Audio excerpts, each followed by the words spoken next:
Le 10 octobre 2025, un robinet géopolitique se ferme à l'aube. En quelques heures, l'eau recule d'environ 30%, le carburant grimpe près de 20, révélant une dépendance cachée. Que signifie ce geste pour Foyer quand Ibrahim Traoré revendique la reprise?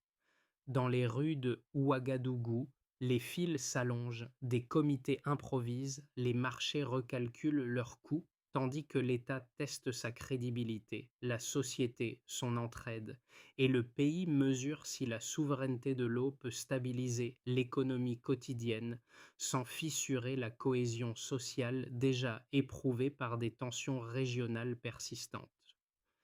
Ce récit fait une promesse simple et exigeante: comprendre ce qui se joue réellement quand une ressource vitale devient un acte politique assumé. Il ne s'agit pas seulement de raconter une fermeture technique, mais de mesurer ce qu'elle impose concrètement à un pays déjà sous tension. Ainsi, pour celui qui écoute, l'essentiel est de saisir, sans slogan, les conséquences tangibles derrière un geste spectaculaire, depuis l'eau qui manque dans un quartier jusqu'aux arbitrages économiques et diplomatiques qui s'enclenchent. L'enjeu central dépasse l'événement lui-même.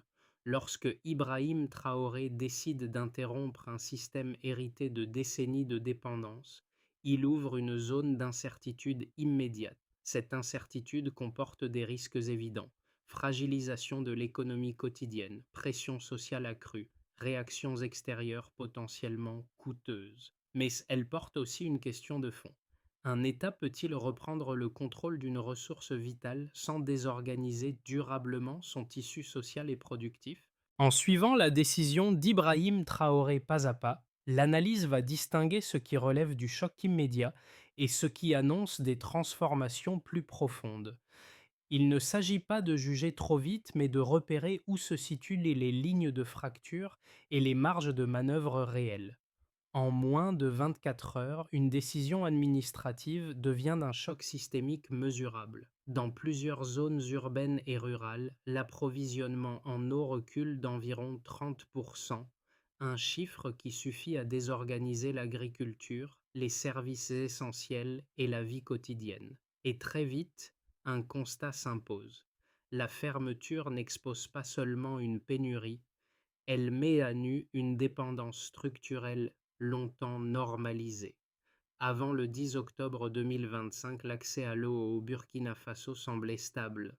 En réalité, il reposait sur des chaînes techniques et numériques conçues, contrôlées et maintenues par des acteurs extérieurs, héritage de contrats anciens et peu lisibles pour l'État. L'eau circulait, mais la capacité de décider comment, quand et pour qui elle circulait échappait largement au pays. Après la décision d'Ibrahim Traoré, cette architecture invisible se fissure d'un coup, révélant l'absence de maîtrise locale, des stations de pompage jusqu'aux données climatiques. Ce basculement devient ainsi un révélateur. Ce qui paraissait fiable était en réalité fragile, parce que dépendant.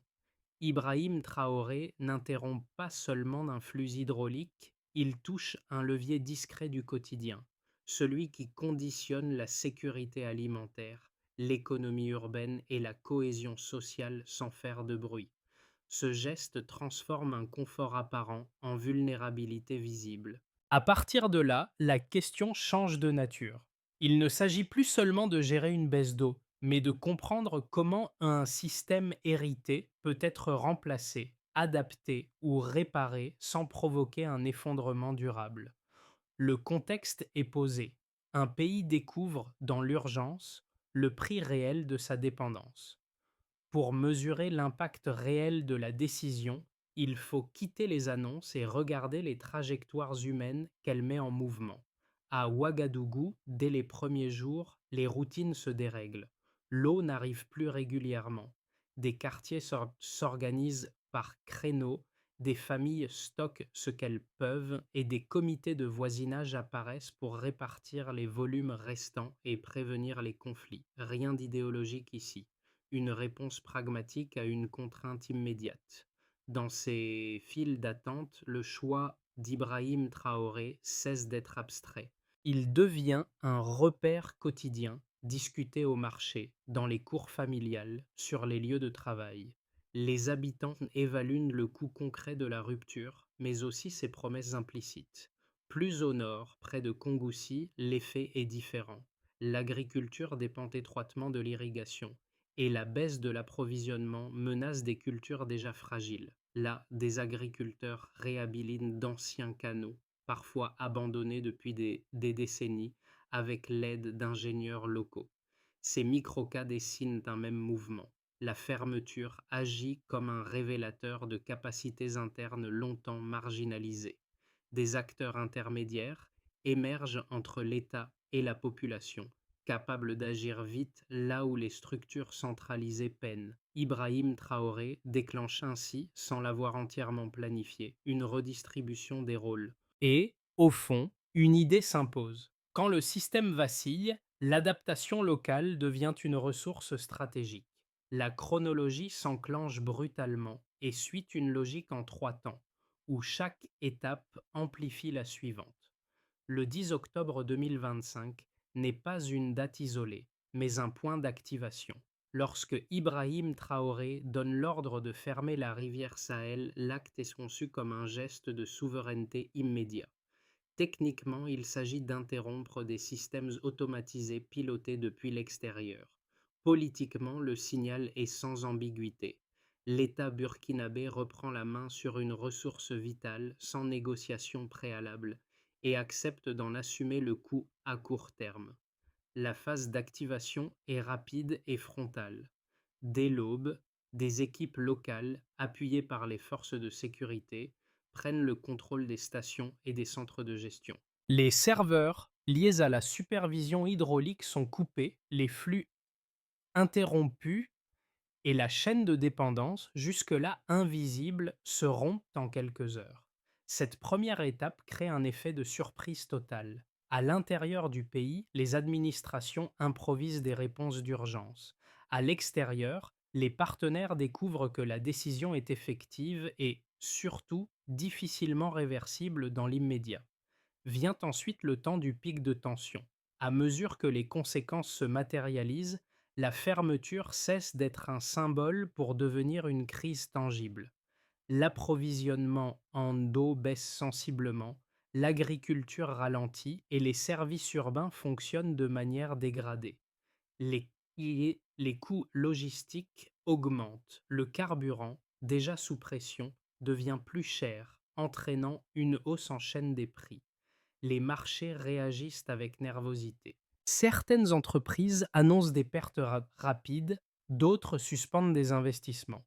Dans les capitales occidentales, le vocabulaire se durcit. Des institutions financières évoquent ouvertement des sanctions ou des gels de financement. Le geste d'Ibrahim Traoré est désormais interprété comme un facteur d'instabilité potentielle, au-delà du seul cadre national. Cette phase atteint son point culminant lorsque deux lectures opposées s'installent simultanément. À l'extérieur, la fermeture est perçue comme un risque excessif, susceptible de fragiliser un pays déjà vulnérable. À l'intérieur, elle est de plus en plus défendue comme une rupture nécessaire avec un système hérité et jugé intenable. Cette divergence nourrit un climat d'incertitude. Chaque déclaration internationale est scrutée, commentée, parfois amplifiée, tandis que la population évalue, jour après jour, sa capacité à tenir. Puis viennent les premières rémanences, plus diffuses mais déterminantes. Dans les jours et les semaines qui suivent, la société commence à s'adapter. Des réseaux informels de distribution se structurent. Des solutions temporaires émergent dans les quartiers et les zones rurales. L'État ajuste son discours, insistant sur la dimension stratégique de la décision initiale et sur la nécessité d'une transition maîtrisée. Ibrahim Traoré n'apparaît plus seulement comme l'auteur d'un choc, mais comme le centre d'un processus en cours dont l'issue reste ouverte.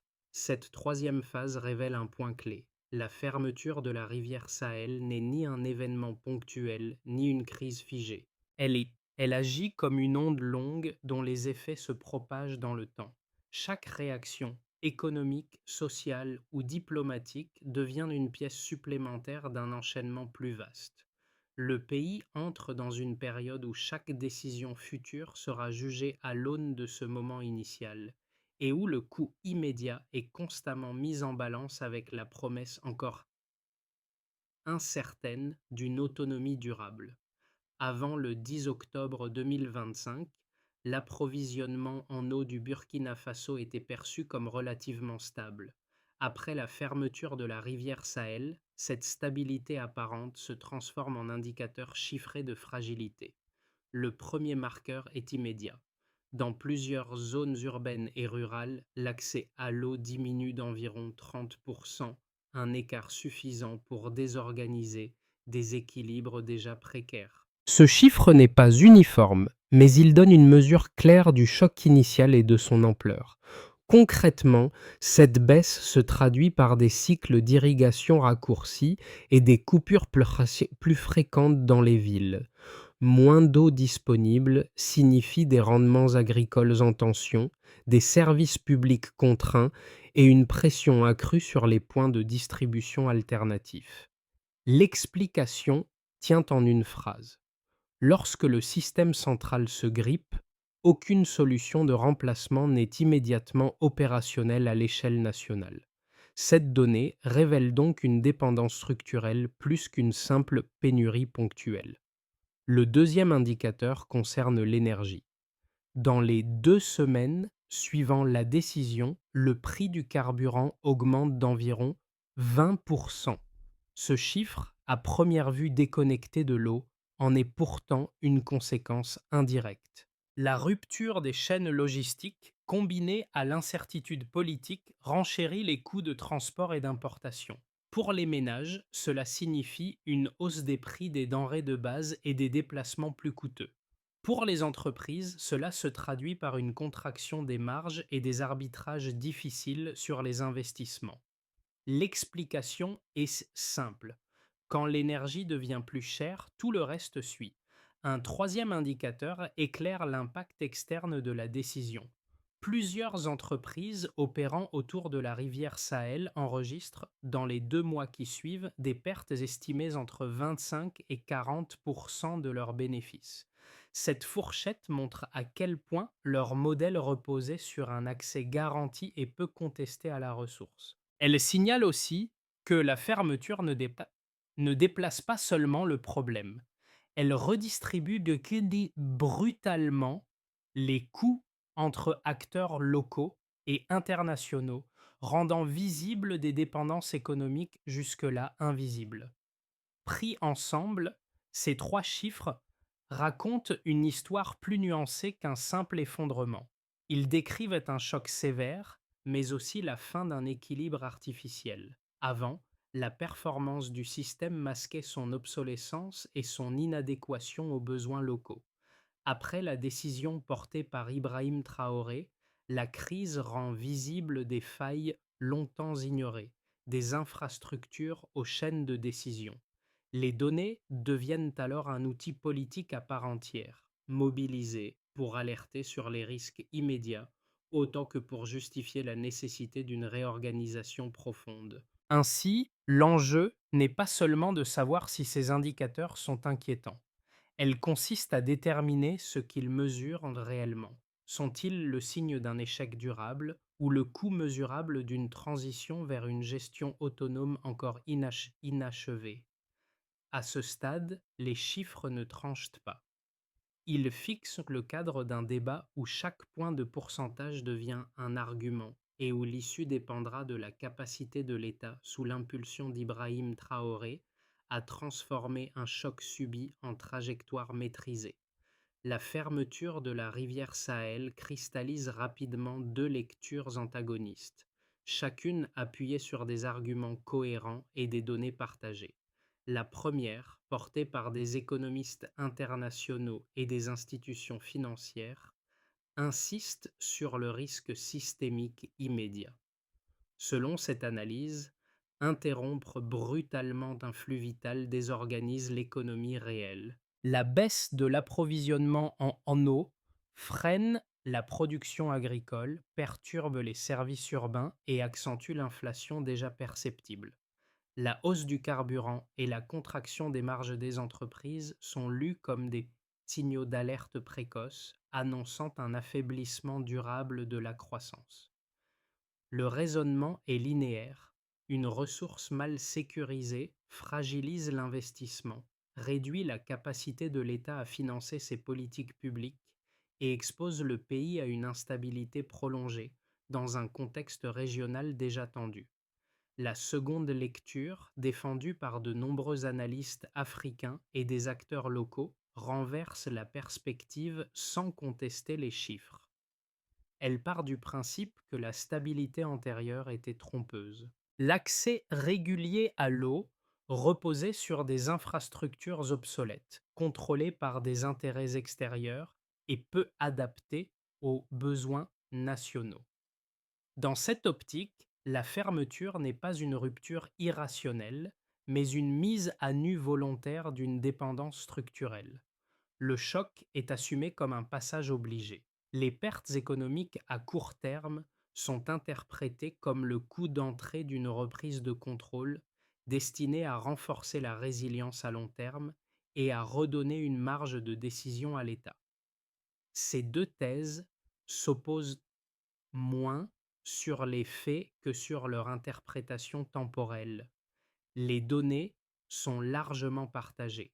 Baisse de l'eau, inflation, perte pour certaines entreprises. Ce qui diverge, c'est l'horizon d'évaluation.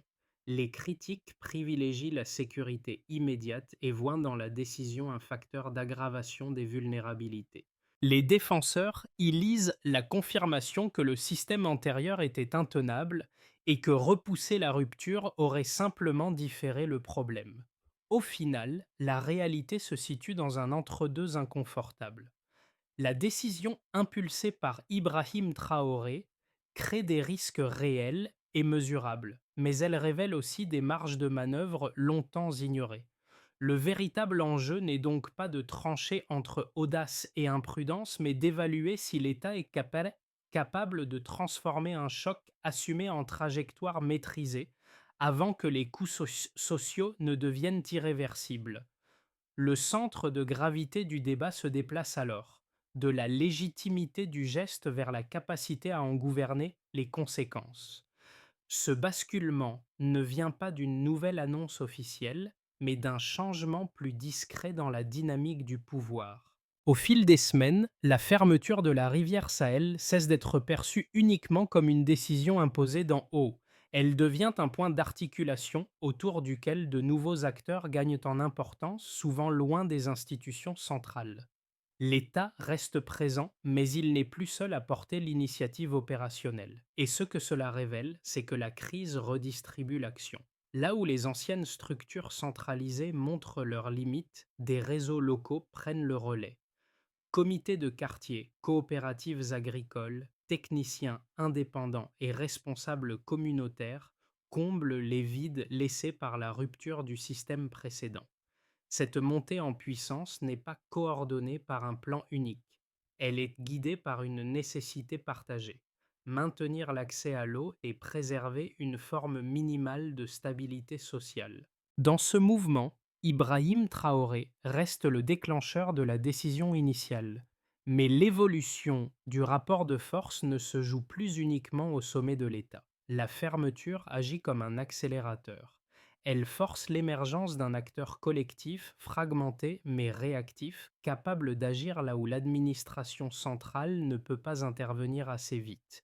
Le pouvoir cesse d'être uniquement vertical pour devenir partiellement diffus. Ce déplacement change la lecture de l'événement. La fermeture n'apparaît plus seulement comme un risque ou un symbole, mais comme un déclencheur de recomposition durable. La question n'est plus de savoir qui décide, mais qui agit réellement lorsque le système vacille. Les effets de la fermeture de la rivière Sahel se lisent désormais à plusieurs niveaux, chacun produisant des contraintes spécifiques et des arbitrages distincts. Pour l'État burkinabé, la décision marque une reprise de contrôle symbolique mais coûteuse. Les administrations doivent absorber une pression accrue sur les services publics, gérer des pénuries localisées et maintenir un minimum de continuité, tout en faisant face à des tensions diplomatiques persistantes.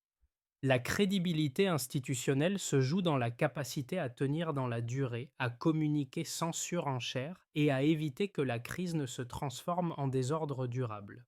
Dans ce cadre, Ibrahim Traoré engage l'appareil étatique dans un exercice d'équilibre permanent entre affirmation politique et gestion pragmatique. Pour les entreprises, locales comme étrangères, l'impact est immédiat et contrasté.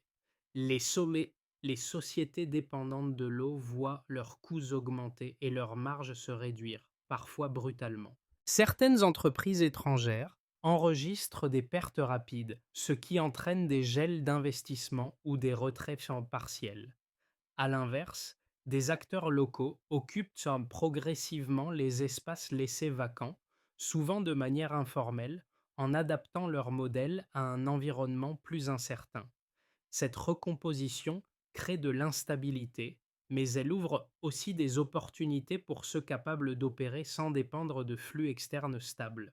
Les ménages ressentent la crise de façon plus directe encore. La baisse de l'approvisionnement en eau et la hausse du carburant affectent le quotidien, surtout dans les zones urbaines. Les dépenses contraintes augmentent, les stratégies d'adaptation se multiplient et la solidarité devient un mécanisme central de survie. Dans les quartiers, l'entraide compense partiellement les défaillances du système formel, mais elle montre aussi ses limites lorsque les tensions se prolongent. Le coût social de la décision se mesure dans ces ajustements silencieux, rarement visibles dans les indicateurs macroéconomiques.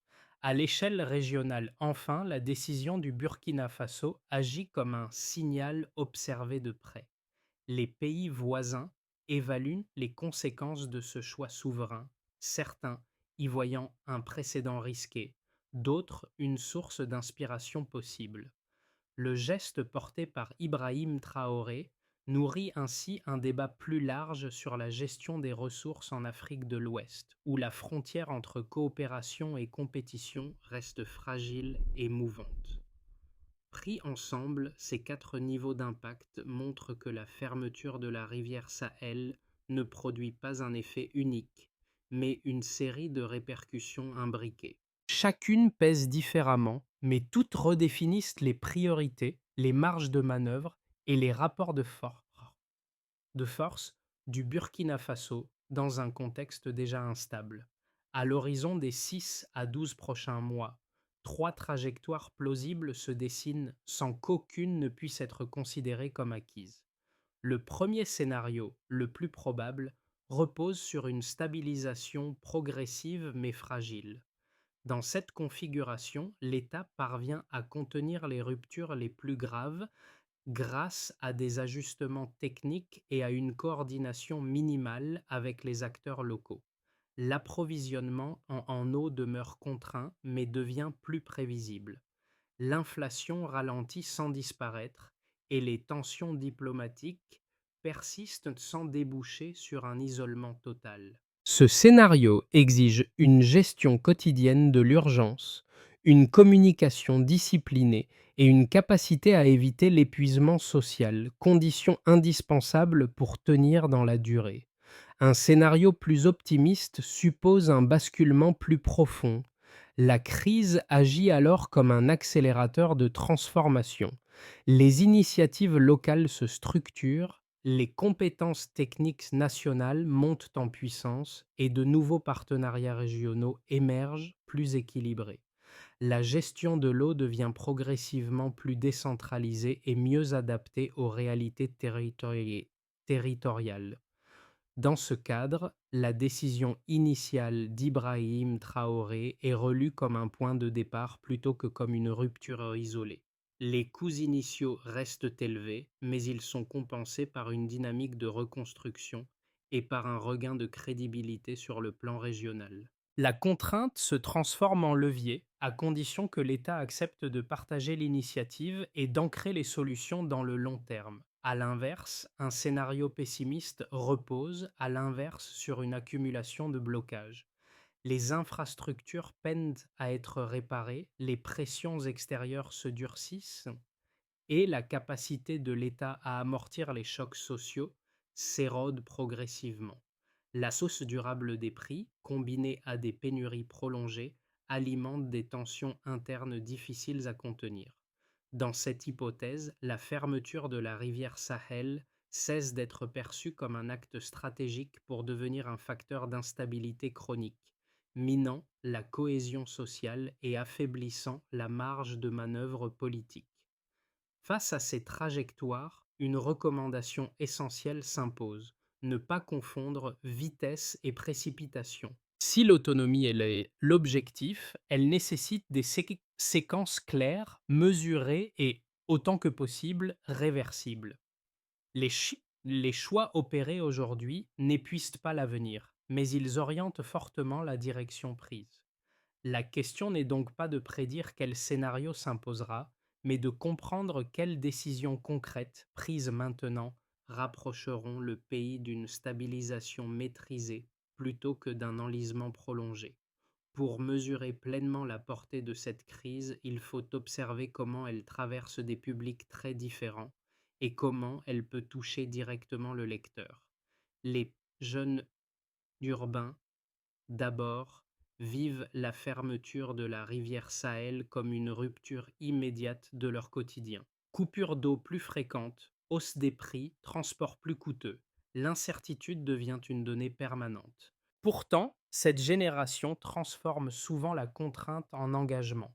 Des réseaux informels de solidarité émergent en Turquie, organisant le partage de l'eau, l'entraide logistique et l'information locale.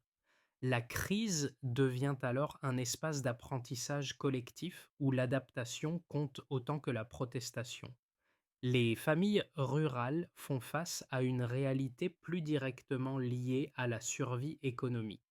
L'eau conditionne les récoltes et chaque perturbation se répercute immédiatement sur les revenus et la sécurité alimentaire. Dans ces zones, l'adaptation passe par la réactivation de savoir-faire anciens et par une entraide renforcée entre exploitations. Les communautés expérimentent, ajustent, bricolent parfois des solutions imparfaites mais vitales.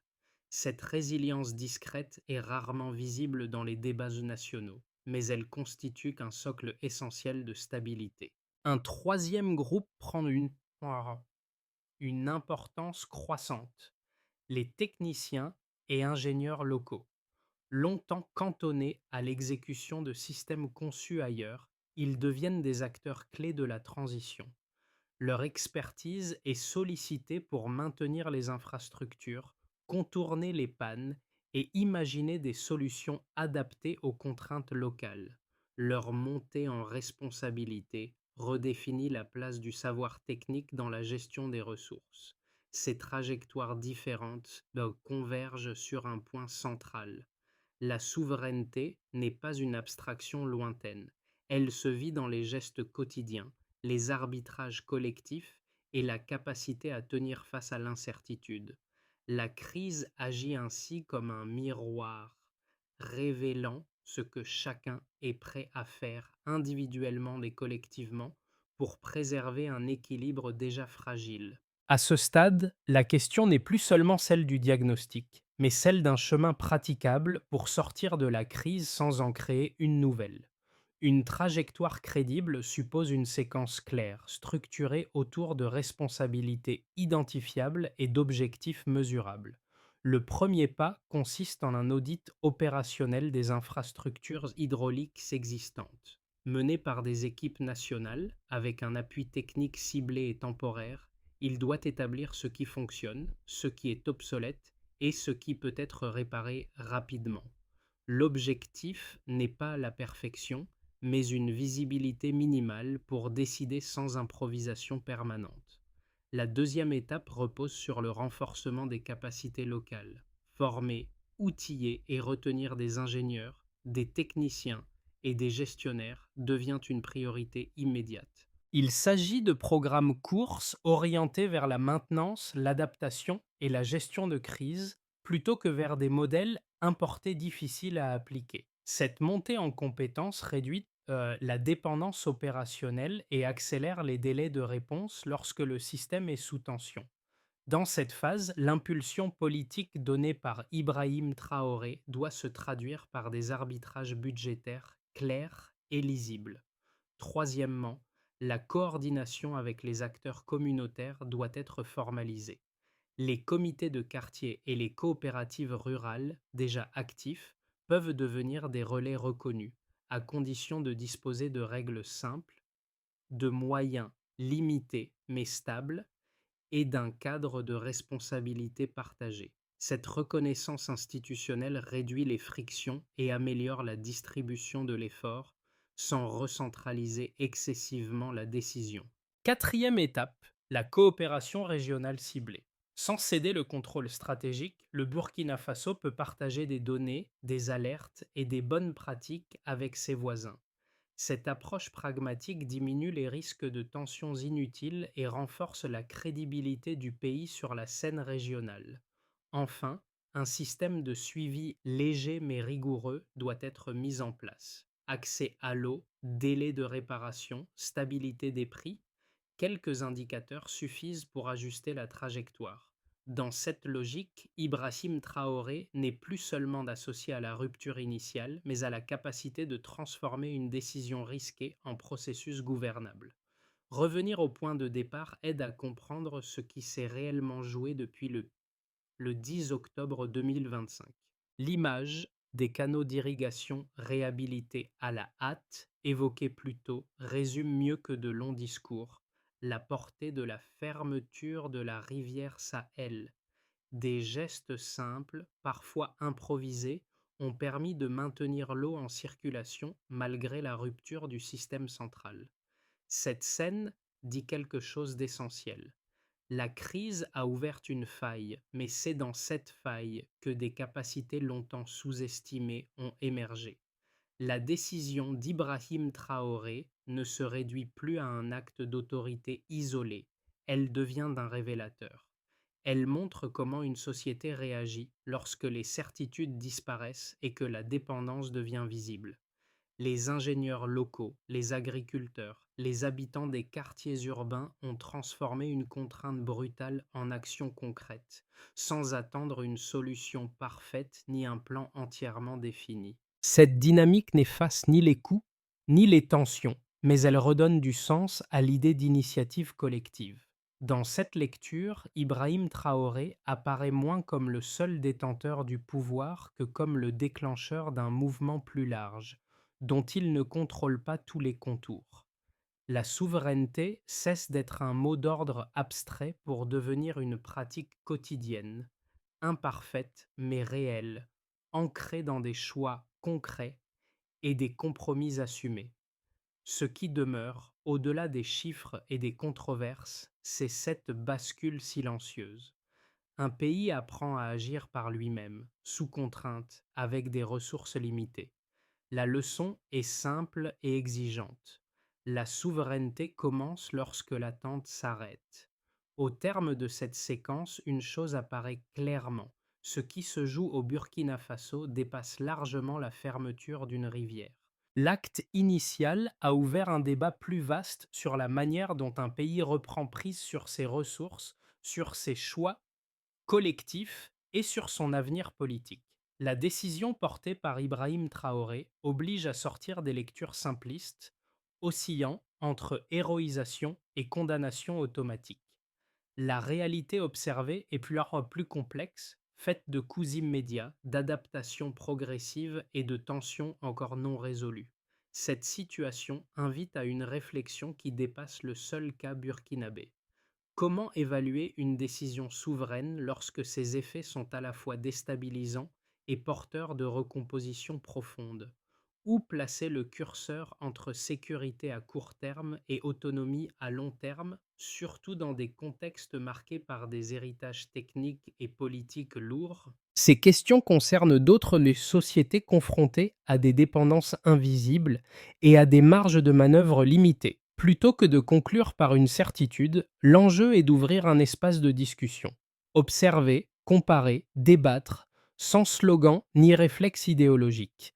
La trajectoire du Burkina Faso reste en construction et elle mérite d'être suivie avec attention, nuance et esprit critique, car elle éclaire des dilemmes contemporains qui dépassent largement ses frontières.